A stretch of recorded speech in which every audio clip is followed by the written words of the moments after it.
Hi guys, Smoldor here, and it's been a while since I've done another Thoughts video, but it's been a while since I've played another big game. So let's go ahead and talk about The Outer Worlds.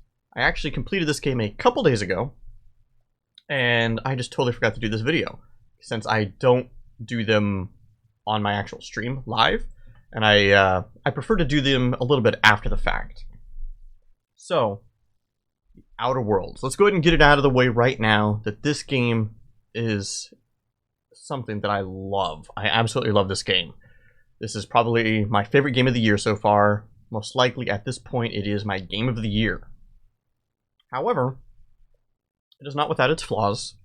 So first I want to talk about the negatives of the game. I know generally, I'm just gonna, people are gonna talk about, praise all the amazing things about the game, things like that, and there's a lot of amazing stuff, and we will talk about them. But first, I want to talk about some of the not so great things. Some of the things that maybe, I'm looking at this game through a lens of somebody who is very biased towards this genre of game, the first-person role-playing game. Something akin to, even though they weren't first-person, but like Dragon Age, BioShock, Knights of the Old Republic, things like that. Or even so of the older Bethesda, Fallouts and Elder Scrolls games.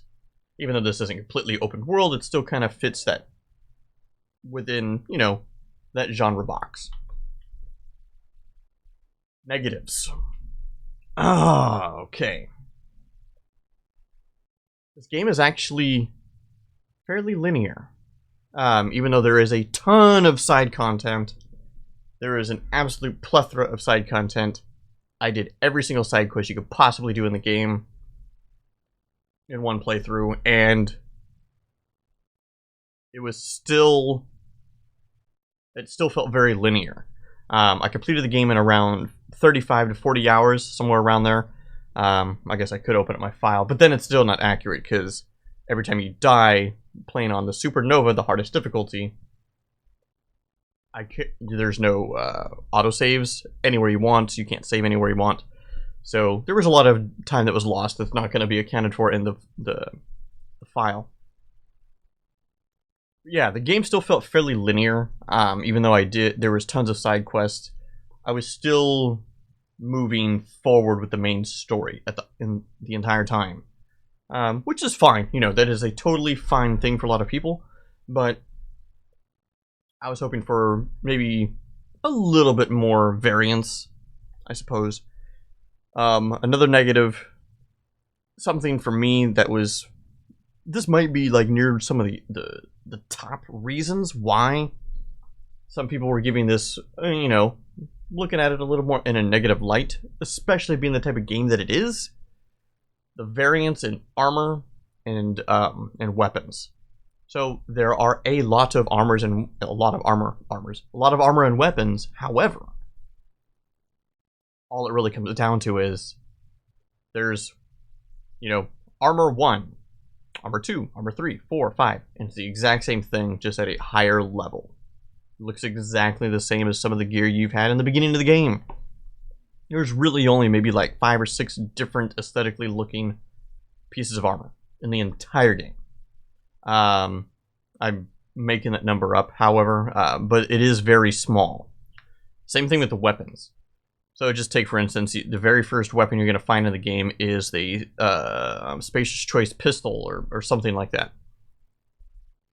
That pistol is the same looking pistol that you'll find in the very end of the game, except it might be version 2 or 3. Okay, same thing with the assault rifle. So there's an assault rifle. It's basically like, it's, I don't know, like their version of an M16 or something. Then you get Ultra. It's literally it's assault rifle Ultra. Assault rifle Ultra Mark II. Like it's, I don't know. That being said, you can do things. You can customize the weapons. There's mods. You can change these weapons to like shoot different types of things. You can give up, So the weapons themselves and the gear as well is very customizable, but they all look the same. I would have liked a little more. Same, and then diving deeper a little bit into it, the armor, there's just armor and helmet. No legs, no arms, no shoulders, no anything, it's just 2 pieces of gear. Armor, body armor, helmet. That's it. And the helmets are not customizable. It ended up being, for somebody like me who is a massive loot hoarder, who loots everything, who searches at like, I ended up just selling like 95% of everything that I looted because it was duplicates of the exact same thing. And that was a little disheartening. Same thing with mods. While there's a lot of mods, customizable mods and things like that, eventually you realize it's just repeating the same things over and over and over. There's honestly not that many. Or as many as you would like. That was a little disappointing. This is going to be a little bit more specific to the Supernova difficulty. But I truly believe there should have been a difficulty between Hard and Supernova. Excuse me. Supernova took the difficulty of Hard, but then also added the entire survival aspect. So, I don't necessarily agree with the survival aspect on top of the fact that you can only save on your ship. You can only teleport to your ship. You then, playing on Supernova, you then have to eat, drink, and sleep regularly, or your stats are permanently, or not permanently, but they are reduced as long as those bars are reduced. And in a game that, you know, does reward you and wants you to explore, go out of your way to go to, you know, and check out the world, it's pretty punishing when the only place you can do the sleeping aspect is in your ship. The game is basically punishing you for doing what the game wants you to do. It was a little, I don't know. Granted, I reached a point basically in the game where I didn't have to worry about it because I had so much money that I could basically just constantly buy energy drinks. So then I would also, not only would that fill up my drink meter, it would also fill up my sleep meter because I was just drinking energy drinks. But still, it was pretty annoying. I would have liked it if there was a Supernova difficulty where it kept the permadeath companions. I would be okay with the saving only on the ship, but remove their survival aspect. And let that be a separate difficulty. Because a lot of games do that, right? Where the survival aspect is a separate difficulty. Because then that's what I would have played. Not this one that just threw everything on one thing. But, you know, it is what it is. I'm trying to think of like anything else that like really stood out as like maybe like a negative to the game, man. Like I can't think about there's not much I can think of, you know? Like, all right, if I think of something while I'm talking about the positives that are like massive, I'll bring it up. Positives of this game, man. The story was phenomenal. It was absolutely phenomenal. The game really makes you question your decisions, because a lot of the times you're posed with a decision that is a massive change. Like let's talk about the first world. Who's getting the power? You have to make a decision about which group of people you want to have power, basically. And I'm talking to like electrical power, so they can survive. Do you want it to give it to the dissidents, the people who broke off away from the civilization, but maybe morally they are better, but at the same time they're, you know, less likely to survive, all this kind of stuff. Even with the power, they have no order, and they've said that they basically will turn away anybody from the normal civilization. Or do you give it to the people who already have an established town, who have a civilization, basically, who receive support from corporations and all this kind of stuff? And the majority of these people are innocent people who are just trying to get by. Your decision greatly affects the outcome of the game. You know, it's gonna make a serious impact. And a lot of these type of decisions also have gray area decisions too, so you can do like good, bad. Can't tell. There's a lot of that. I love that. The voice acting in this game was top notch, phenomenal. Every character nailed everything. What else we got? All the companions were pretty compelling to me. Unfortunately, in my playthrough, the very first companion you get, minor spoiler, Parvati, she died very early on in the game. I ended up starting to save scum if that happened to my other companions, even if that meant I had to redo like 30 minutes to an hour's worth of content. But largely, and the main reason why is because they all had their quest lines, and I wanted to do all their quest lines. So I don't know what hers was like, but everybody else's was pretty good. The only one maybe that didn't have a quest line per se was Sam, which is a companion that is a robot. Yeah, it was phenomenal. I thought in terms of like a game, let's just say that it's trying to pick up the mantle of the Fallout franchise. The gameplay, the minute-to-minute combat in the game was far better.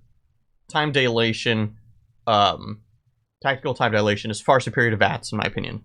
It just, even though it's a very simple change, instead of you know, allowing the game to kind of like choose and then increase your odds of hitting and higher stats, all this kind of stuff, to just slowing it down and letting you still play the game, it felt so good.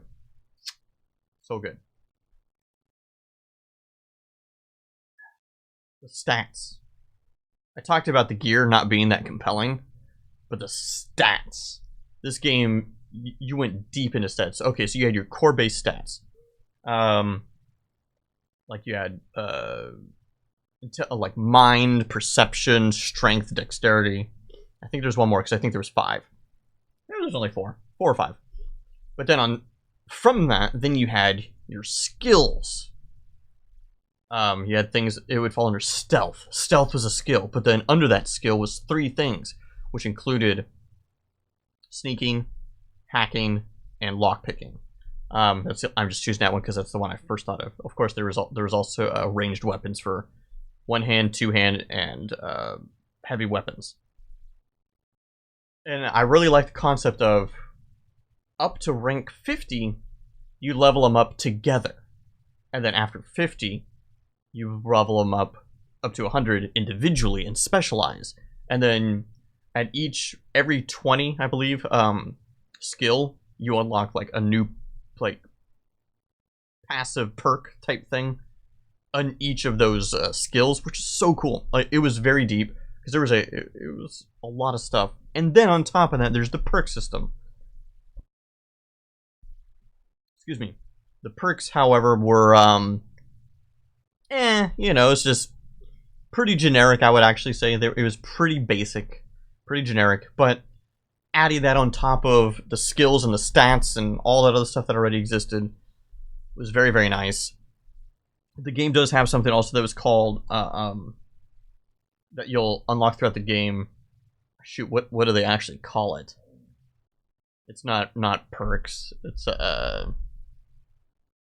almost like a quirk. I think that actually was called quirks. So basically, the quirk is a negative. It is a permanent negative stat to your character based on what's happening. So let's just say your character, you affront Rapidon so much you become afraid of them. Anytime you're fighting a Rapidon, maybe your dexterity and perception are reduced by 1. That sucks. But the trade-off is you unlocked another perk you could unlock. You can, however, decide in the game, it allows you to decide, do you want to accept this or reject it? I accepted the first 2 in the game until I realized that these were permanent negatives, and all I was getting was a perk, which I also got every time I leveled. Or every 2 levels. Every 2 levels. You get a perk every 2 levels anyway. So I was like, you know what? Reject, reject, reject. I didn't take any of them because it was basically, it was just a pure negative to me. So yeah, every time you leveled, you got 10 points into to be able to use for skills. Then every 2 levels, you got a perk, and that included perks for your companions as well, which is great.